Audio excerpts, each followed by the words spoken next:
Okay. Hi, everybody. Can you hear me? Nod your head if you can hear. Okay, great. Sorry about the delay. I was in the chat, but got stuck somehow in mute. Anyway, I'm really, really excited to be here. And I'd like to share with everybody little known stories about well-known places in Yerushalayim. So I'm going to share my screen and we will begin. Okay. Okay. So wait 1 second. I just need to, 1 minute.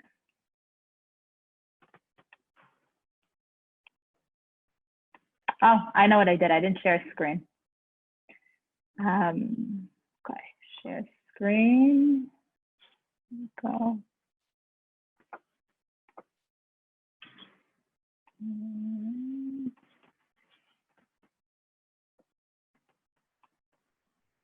Okay.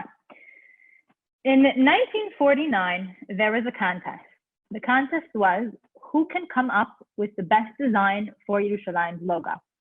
Major cities in Israel already had logos. Tel Aviv had one, Haifa had one, and Yerushalayim didn't have one. So they sent out a contest to all the different artists and they gave certain rules. They said, in the logo that you create, you need to represent either Yerushalayim Ir HaShalom, Yerushalayim the city of peace, or Yerushalayim, and they said it needs to be submitted in black and white. So the submissions are given in, and the judges are looking at it, discussing. Then they send back the drafts to the artist. They ask them to fix a bunch of things. They get them back. They ask them to fix them again. And then finally, they pick the winner. And the winner of the 1949 Yerushalayim logo contest was this symbol that you guys might have seen around Yerushalayim. Now, the beautiful, beautiful thing is if you ask me who designed this symbol, I can't tell you one person's name because there was not one person that took credit. The group of people that it was this artist, a group of artists like that. That's how they were known, and they chose that not one person would take the credit, which is so nice because could you imagine today designing a logo for something so important and nobody taking credit and saying it was my idea? So I think it's really beautiful. It shows unity that it was a group effort of these people. So this is the symbol of Yerushalayim. We see a roaring lion against the backdrop of the city walls with 2 olive branches on the side. Now, I want to go in a little bit deeper to this. If we open up the Torah, when Yaakov is blessing his children, he tells Yehuda, Gur Adgei Yehuda. He compares him to a lion. And a lion, we know, is the king of the jungle and it's a fierce animal and it's a brave animal. And what more appropriate animal to represent Yerushalayim and the feelings of it, especially since Yerushalayim, so it's a debate, does it belong to Yehuda, does it belong to Benjamin, but a large portion of it is in Yehuda's territory. So the designers thought that that was appropriate. And another source I want to quote for you, which is why the lion is so appropriate for Yerushalayim, is one in Masachet Midot. It says that Yerushalayim, the Domel Ari, is similar to a lion, and Yerushalayim actually has 70 names. One of them is Ariel, from the word Ariel. And how is Yerushalayim like a lion? Because if we have the Beit HaMikdash and we look at it from the top down, but picture a lion crouching. If a lion's crouching and his hands are spread kind of like the letter T, he's more wide in the beginning, narrow in the front, and they said that's like a lion, that's like Yerushalayim. So another fun fact to know that the shape of Yerushalayim, of a lion crouching, is similar to the shape of the Beit HaMikdash, and that's another reason why a lion was chosen. Okay. So, the walls. Now, the walls could be 2 actions. One, it can be the walls of the Kotel. If you look at the middle of the symbol, you see that near the lion's legs, the stones are larger, and on the top, the stones are smaller. Just like the Kotel, if you look to the left, you see the bigger stones on the bottom and the smaller stones on top. And now if you look to the right, we see the walls of the old city. So it can, in the symbol, it could be either whichever one you want, the lion protecting the walls of Yerushalayim. Now I want to talk about the olive branches. This is a view from Har HaZitim. The tree is an olive tree. Olive trees are pretty easy to identify, one because of the shape of the leaves, and also because you find olives, it's a nice giveaway that it's an olive tree. And olive trees grow throughout the city. So in honor of the olive trees that grow throughout the city, and of course, because it represents shalom, that was chosen as the third thing. So that is the symbol of Yerushalayim. Now, like a lot of things in life, the second something's in your mind and in your consciousness, all of a sudden you notice it everywhere. So I'd like to show you examples of where I see this symbol everywhere. But before that, I want to talk about the flag of Yerushalayim. This is a picture, not from this year. It's from Yom Yerushalayim of another year. You see that there's people gathered in the streets and they have flags. And also, if you guys see the bus, in Israel, when they want to just block off streets, they just block it with a bus. what better way to do it than that? And if you guys see front and center shining, blowing in the wind, is a flag with the line of Yerushalayim. And now that you guys know it, you're going to notice it everywhere. So this is a flag, another picture from Yom Yerushalayim of a different year. Again, we see the flag of Yerushalayim along with Digle Yisrael. This bench, I passed it, I can't even tell you how many times. When I go to the supermarket, I go by foot because it's close to my house. I pass this bench, the line of Yerushalayim. And these pictures, I found it within the last few days. Yesterday I was walking, I saw another one. We see on the garbage can. We see on the sewer thing, not exactly sure what that is. And we also see on a street sign, the line of Yerushalayim. So it's everywhere. It's a really fun game to play with yourself or with your kids the next time you come here to see how many lines of Yerushalayim you could find. Okay. Now I want to move from the symbol of Yerushalayim to two other very, very famous lions. Can anyone identify where these lines are? Now I can't hear you, so I'm just gonna, sorry. Okay. I assume that many of you know what these lions are. If not, I'm going to tell you. These two really, really famous lions are right by the steps of the Kotel. Now, how they get there? In 2002, there was this, not really competition, but I'll call it a contest, open to artists from all over the world that came to design lions for Yerushalayim. It was the Ehud Omar's idea. And altogether, there were 150 lions designed. And they were put all over the city. These are two of them. Now, there's other ones that as you walk through the city, you'll notice. This one over here, I love this one, all mosaics you could find. Now, the idea didn't come from Yerushalayim. It actually came from Zurich. In 1998 in Zurich, there was they had a similar kind of thing, but instead of lions, they did bulls. And then other communities, other countries, cities caught on. In Cleveland, they did guitars. In Toronto, they did moose. Seattle, they did pigs. I think we got the good end by doing lions. Now, okay. This, some of you might recognize this person over here, especially if you've been to some of his Zooms. He teaches a lot on Zoom for the SCI. He gives fantastic tours of museums. He makes the Torah come more alive when you connect it with archaeology. This is Eliyahu Ben Salha A. And one of his former jobs is used to be a lion painter. For 5 years, he painted the two lions that you saw. And I spoke with Eliyahu and I asked him to tell me about it. And I'm going to share with you some of the stories and memories he has from painting the lions, which are fascinating. Usually when you see the lions, you sit on them, you take a picture, you go to the Kotel, like, they're cute, but you don't actually think about everything that goes into it, also because you're so excited to go to the Kotel. So I want to share with you some stories. First of all, what are some of the problems with the lions? Now, the lion, as you see, its face is kind of ripped off, either from natural wear and tear or from vandalism, sadly. Now, the two lions, I want to just go back for a minute. These two lions, after they had 150 lions displayed in the street, the city decided to sell them. And they had this big fair, and the cheapest lion went for $999. And the most expensive lion went for $4,800. And these two lions were bought by a woman named Mrs. Hakimian, and she made a deal with the city. And the deal was that if she buys these lions and she displays them, especially in such a public area, she needs to maintain upkeep because things are going to happen and we can't have these beautiful lions being destroyed as we saw a second ago. So she makes a deal, and then Nachliel gets involved as the painter.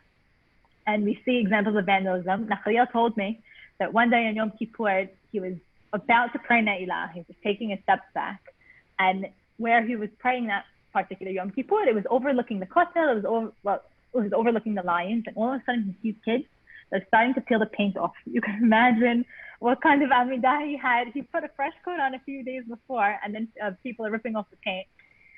He also said that as it took him time to learn what kind of paint should he use that will withstand the weather. How do you hold on one second. Okay, I'm just pausing. Whoever from the SCA that's in charge of my class. So I think there's people that are in the chat from the class before that are trying, that like thought I was teaching in that class and now are trying to get onto this one. I like got stuck there. Someone just texted me. So I don't know if you want to try to clarify that. Anyway, sorry about that. So he has to figure out which kind of paint to use, how to fix the material, and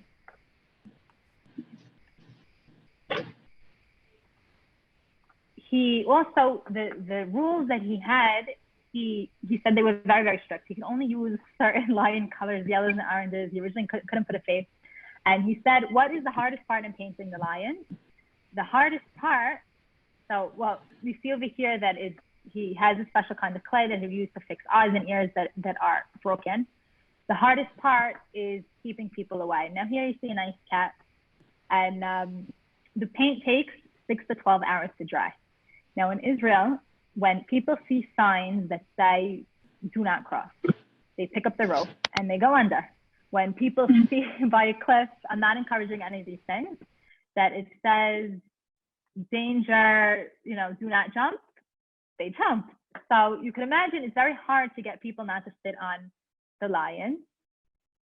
And he said that one day he's painting the lions and a kid sees him painting and comes and sits on the lion as he's painting. So we just painted over him. He said another time he takes these silver fences, police tape everything, puts it all around, writes in 3 languages, do not touch wet paint. The next morning he comes and he sees that someone sat on the lions. So he had a lot of fun painting them. And it was so much fun for me to hear from Tawil because I never got an inside story. Now, the artist that paints the lions, she really pushes the boundaries more. And if you come by Pesach time, you're going to see that it's in honor of Kriyat Yam Suf. I have to show you, now that it's Corona time, I went to the old city a week ago because it finally opened up for the public, meaning the Israelis that live here. And I was so impressed with the lions. You're not going to believe what they look like. But first, I just want to show you a few more things. So here's Natalia with his lions when they're silver. Now I want to show you what the lions look like now if you went to Yerushalayim, what you would see. So here is me with my mask because you have to walk around with the mask, with lions matching with the mask. And on each side of the lions, we have wash your hands and stay at home. So the lions are also dressed up for Corona, which I thought was really, really cool. Okay, last thing I want to say about the lions, which it really blew my mind even more. I called Tawil up to ask him more questions about the lions because I knew I was going to do this presentation. And he goes, Adele, you want to hear something? I just got this invitation on Facebook for a lion renovating workshop. I'm like, what? He goes, yeah, check it out. And he sent me the link. It was yesterday, so I went, and I want to show you what a lion renovating workshop is. Okay, so I want to direct your attention first to the picture on the right with the 2 girls. There's one in the microphone, and then there's another one by the table. There's these 2 young girls that said, it's really a shame because other than the 2 lions that Mrs. Hakimian bought, who she pays to maintain, other lions in Yerushalayim are not maintained well. The paint is chipping and they're very neglected. And it's such a shame because it was such a beautiful thing. You see the lion and you smile and it brightens your day. So they said, we're going to go on a mission to restore all the lions. Now, unfortunately, the municipality of Jerusalem, they don't have an organized list of where the lions are, where they were put, who bought them. And they literally one by one, by chance, yesterday, one of the women said she was on the bus and she was talking about the lions and someone said, oh, my sister's an artist. She painted one of them. They have to go and track them down and they want to renovate them. So in honor of Yom Yerushalayim and in honor of their project that they want people involved in, they had a lion decorating workshop. And you see on the bottom, there's these boxes with lines made out of clay. And then you see people painting them. The polka dotted line on the right is my lion, that's what I decorated. And then you see in the back all the people that came. And if you look at them, what unites the people? There's some that are religious, some that are not, all different ages. What unites them is that we all live in Yerushalayim. So it's a really special thing that the city is one that unites people. Okay. Moving away from the lions, I want to talk about what is Jerusalem's symbol today. Now, if you look on the left, you see the symbol that we just spoke about, the lion with the olive trees, the olive branches, and the wall. But the city decided that they want to modernize a little. So they always include the old one, but this is the new one with the line, Shavel L'chyot Yerushalayim. It's so worth it to live in Yerushalayim. They want to draw people to live here, to work here, to spend time. And if we look at the logo, we see that it's very colorful and vibrant, which represents all the colorful people that live here. There's people from all different nations visiting, living here, so that represents that.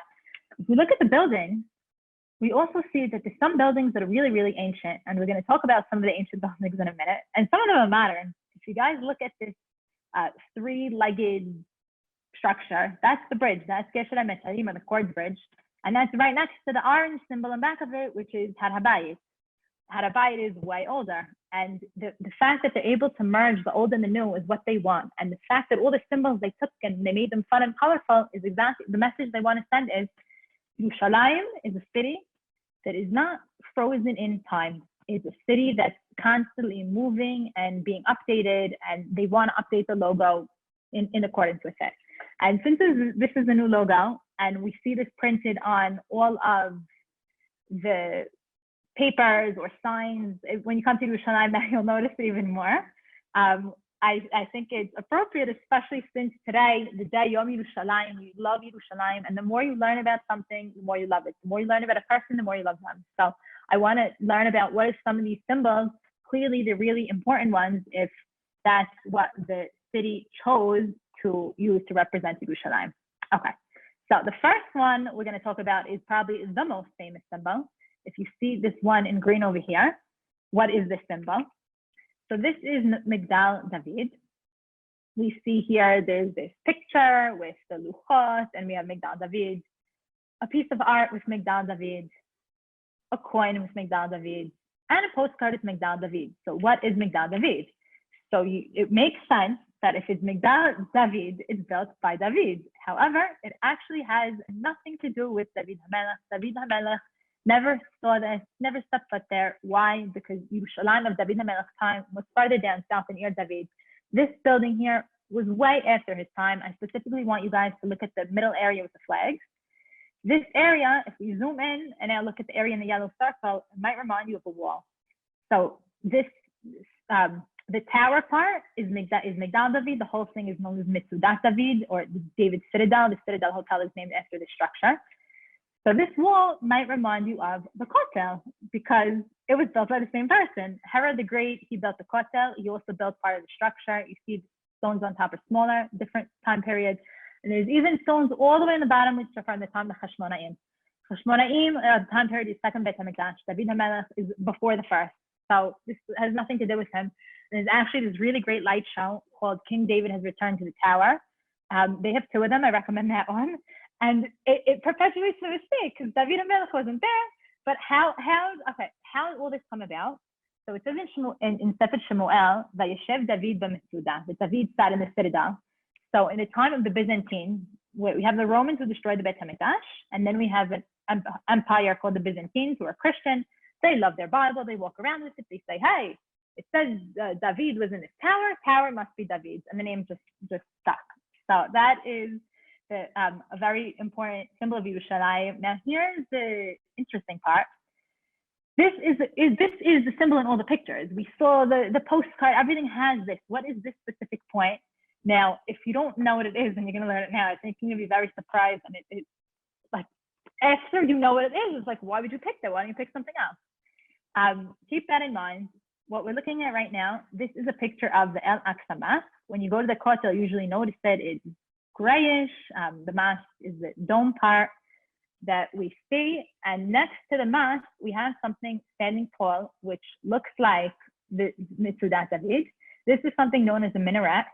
And on it, it's a little bit hard to see. I have my next slide, a bigger picture. You see a speaker with that. When you're in Yerushalayim or other cities, you're going that day, all of a sudden you hear the Muslim call to prayer. It's coming from the speaker on top of his minaret. Okay. Now, if we look at the one of Migdal David, hey, it looks really, really similar. So wait, this big famous symbol of Yerushalayim is a minaret from a mosque? The answer is yes. Now, here's another picture of a minaret. This is in Yafa. You see the beautiful Mediterranean Sea in the background, and you see the speaker. Now, this is Migdal David from about 100 years ago. If you notice what's different on top, it has kind of like a kippah. Back then in the Ottoman times, the Turks, they were the one that built this minaret.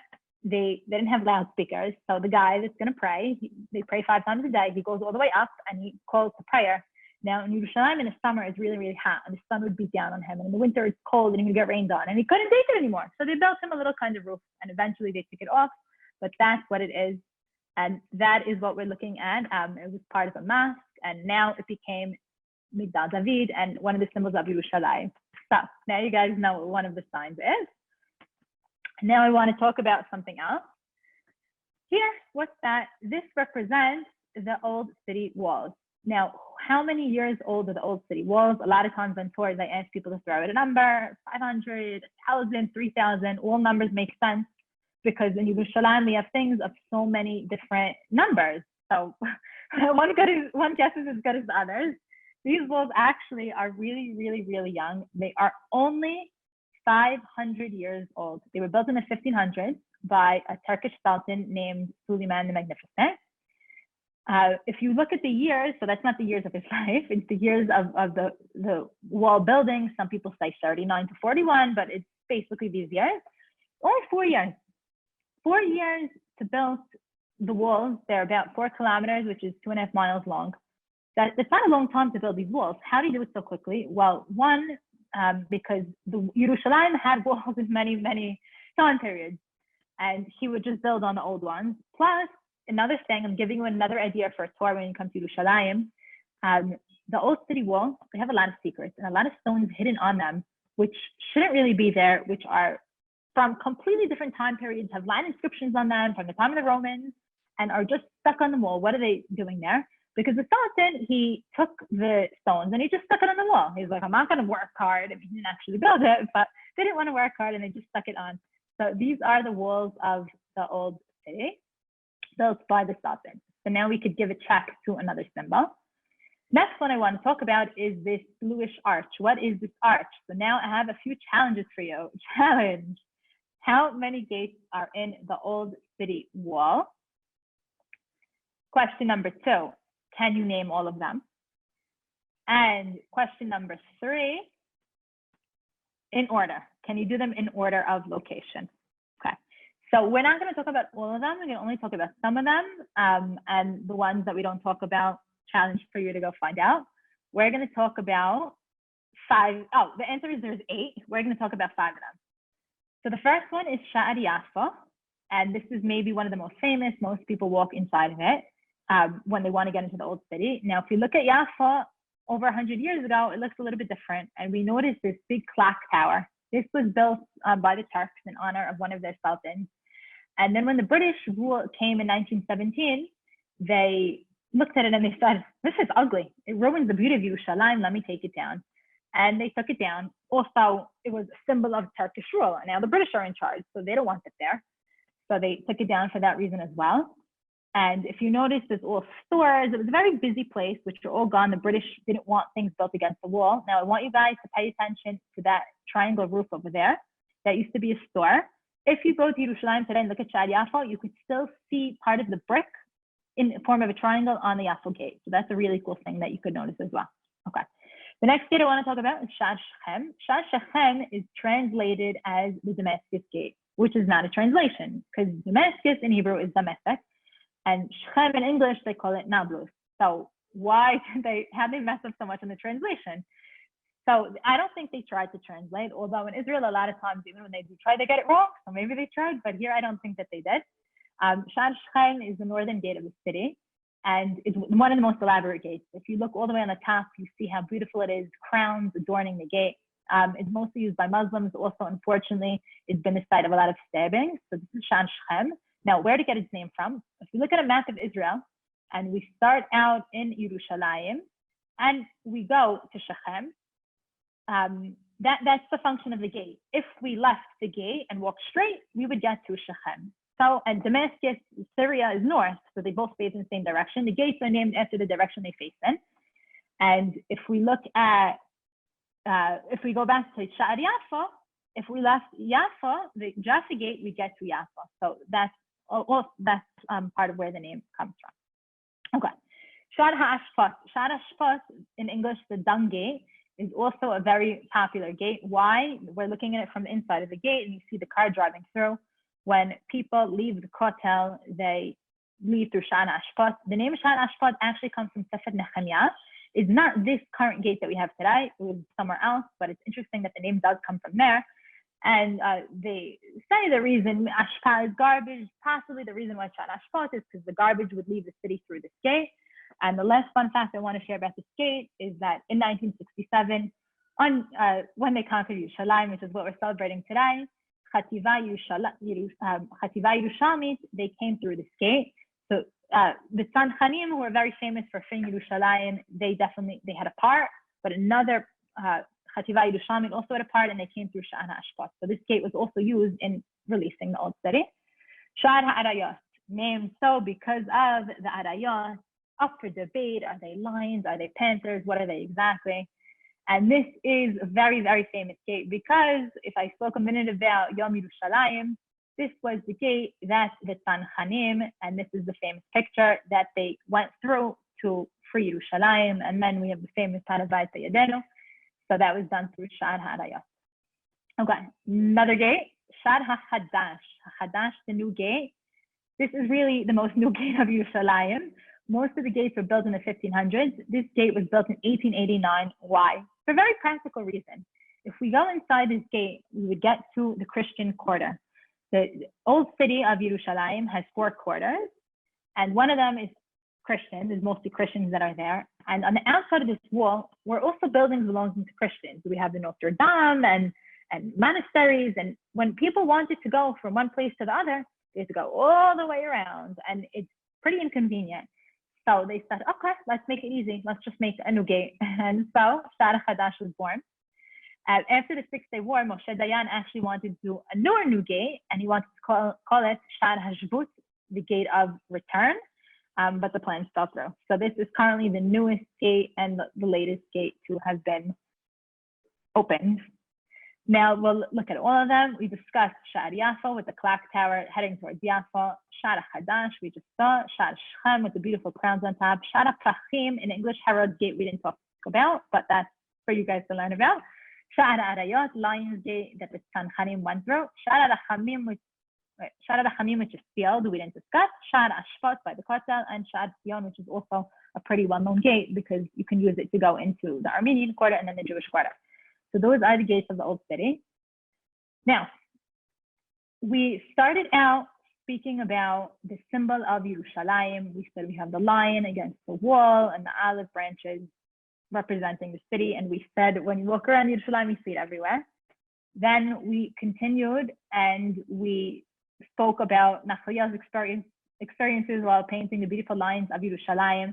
And hopefully, if the project of the 2 girls goes well, we'll see again the beautiful lines of Yerushalayim. It's going to be hard for them to track them. I mean, the ones that were bought privately, obviously can stay privately. They're not all even in Israel. And then finally, we spoke about Yerushalayim and the modern symbol, and we spoke about 3 of the buildings. So I want to leave you with a few things. One, what do you want to be the symbol of your life? Now, Yerushalayim chose that they want to be represented with the lion and the olive branches and the Kotel. I want to do this question to myself. If I had to represent my life, what's important to me? What would I pick? Would Eretz Yisrael be part of it? Would Sarah be part of it? Family? What else? So I think this is something interesting for you guys to think about. And the last thing, my final 2 challenges is, can you identify the rest of the buildings? We only spoke about 3, but there's many, many more. So in honor of Yom Yerushalayim and how much you love it, and if this is a famous symbol, it means these buildings are famous. Can you identify the rest? And the last challenge I want to leave you off with is, how many lions can you find the next time you come? I'm shocked with myself. Now, every time I walk out, I see them all over. I see them on the floor. I see them on the signposts. It's the best game. I like playing it with myself. And I'm not even a kid. So play with your kids or yourself the next time you come to Yerushalayim. And I want to wish you all a Yom Yerushalayim Sameach, and constantly be learning about Yerushalayim, because the more we learn about it, the more we love it. I love Yerushalayim. I'm so happy to live here, and I hope you all can join one day. Chag Sameach, everybody, and Shabbat Shalom.